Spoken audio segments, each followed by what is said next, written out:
यह देखिए कपूर साहब के ज़मीन पे ये छोटे से छोटे छोटे जो ईंट लगे हुए हैं, यहाँ से इनकी ज़मीन चालू हो रही है। और अब यहाँ से इनका ज़मीन हमारे पैर के माध्यम से हम चल रहे हैं, दिखा रहे हैं आपको कि कितना ये दूरी पे है। ये उनके है, ये बबूल के पेड़ उन्हीं के ज़मीन में पूरी लगी हुई है। ये जो जमा हुआ है बबूल का, जितनी ज़मीन खाली एकदम साफ़ है, जिसमें खेती नहीं दिख रही है, ये इनका कपूर साहब की ज़मीन है। और जिसमें ये खेती गेहूं की खेती लगी हुई है, ये बगल में किसानों की है। और इनका ज़मीन यहाँ से, इनके बगल में एक है लाल जी मिश्रा जी, उनकी ज़मीन है। ये जहाँ तक ये घेरा गया है, एक बबूल का पेड़ है, यहाँ तक ये कपूर साहब की ज़मीन हो गई। और ये मिश्रा जी का, और ये मिश्रा जी की पत्थर से होटल बनवा रहे हैं, बहुत आलीशान होटल इनकी है। ये 3 साल से इसमें कार्य हो रहा है, बन रहा है। उन्हीं की ये पशु हैं जो छूटे हुए हैं अभी। इसमें ध्यान से देखिए, जितनी ज़मीन खाली है, ये जो बबूल के पेड़ है, ये सब कपूर साहब के ज़मीन में है। और हम यहाँ से कपूर साहब जो अपने अराजी में से जो कुछ ज़मीनें बिक्री कर चुके हुए हैं, जिनको दिए हैं, उनके तरफ बढ़ रहे हैं। और पहले एक चीज़ भूल गए हम, आप उसको देख लीजिए। ये आपका पूरब का दिशा है। हम ज़मीन पे खड़े होकर मिश्रा जी का जो होटल देख रहे हैं, वो दिशा पूरब है। और ये पश्चिम दिशा हम चल रहे हैं। पश्चिम दिशा में गंगा माँ है और बाबा भोलेनाथ विश्वनाथ जी का मंदिर है, दशाश्वमेध घाट है, उस तरफ हम चल रहे हैं। इनका पूरब से बचा हुआ है, पश्चिम की तरफ ज़मीन ये बिक्री किए हुए हैं। और ये बिक्री अराजी में ये अपना छोटे छोटे ईंटें लगवाए हैं। ये जो एक छोटा सा ईंट दिख रहा है यहाँ पे, ये यहाँ तक कपूर साहब की ज़मीन हो गई। अब हम यहाँ से खड़े होकर ऐसे दिखा रहे हैं। जो ये आगे की बबूल दिख रहा है, थोड़ी सी ज़मीन में मिट्टी निकला हुआ है, ये इन्होंने जेलर साहब को बेचे हैं।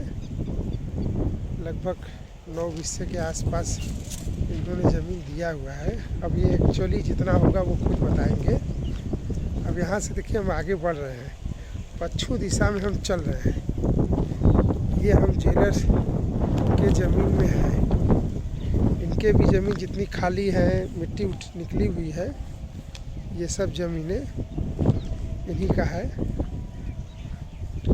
ये अपना बेचे हुए हैं पहले से।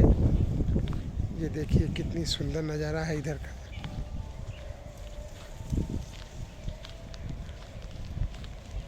ये हम चलते जा रहे हैं और नापी के हिसाब से जो उन्होंने अपना नापी करवाए हुए हैं, ये देखिए एक बबूल का ये पेड़ है, यहाँ छोटा सा ईंट लगा हुआ है, ये गड़ा हुआ है।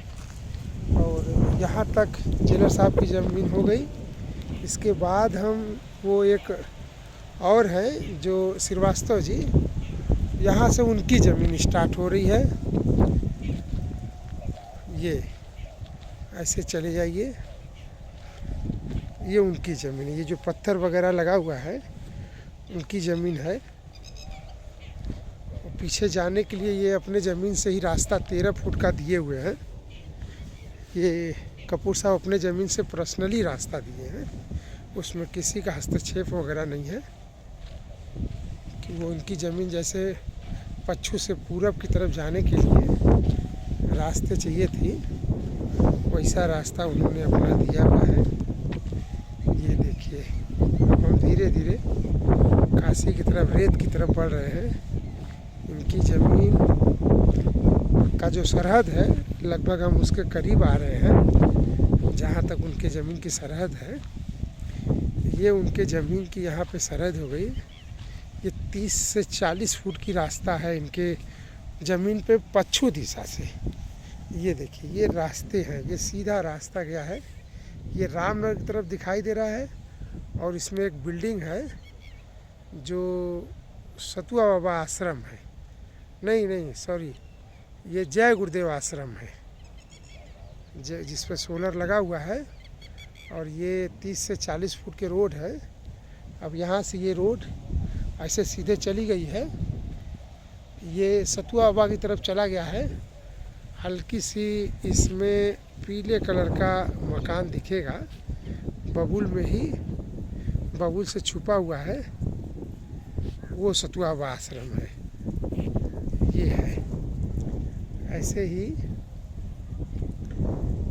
अब ये आपको हम थोड़ा सा रेत का नज़ारा इसी में दिखा दे रहे हैं।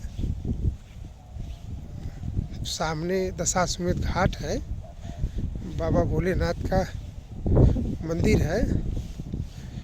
ज़मीन के ठीक सामने ही वह मंदिर है।